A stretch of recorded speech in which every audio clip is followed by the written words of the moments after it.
சூரிய வழிபாடு என்பது பாரத தேசத்தில் மட்டுமல்ல, மெக்சிகோலிருந்து தொடங்கி ஆப்பிரிக்கால ஈஜிப்து வரை, ஆசியா கண்டத்தில் இருக்கக்கூடிய பாரத தேசம், ஈரான், ஈராக் இந்த மாதிரி இருக்கும் வரை, கம்புஜ தேசம்ங்கிற கம்போடியா வரைக்கும் அந்த பேண்ட்ல எல்லாரும் சூரியனை வழிபட்டார்கள்.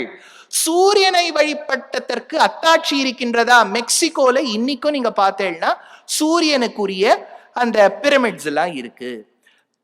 ஆப்பிரிக்கால ஈஜிப்ட்ல சூரியனுக்கு கோவில் இருக்கு. பாரத தேசத்துல அதே இடத்துல சூரியனுக்கு கோவில் இருக்கு. இது முதல்ல பார்த்தோம்.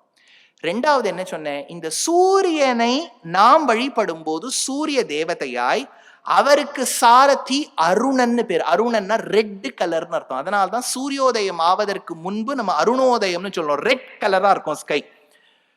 அப்புறம் அந்த சூரியனுடைய சாரதி அருணன் பிடித்து கொண்டிருப்பது 7 குதிரைகளை. முதல் குதிரைக்கு காயத்ரின்னு பேர். இப்ப அந்த காயத்ரிங்க குதிரைய அருணன் பிடிச்சுக்கணும். அது எப்படி பிடிப்பார்? பாம்பு மூலமாக பிடிப்பார்னு விஷ்ணு புராணம் சொல்றது.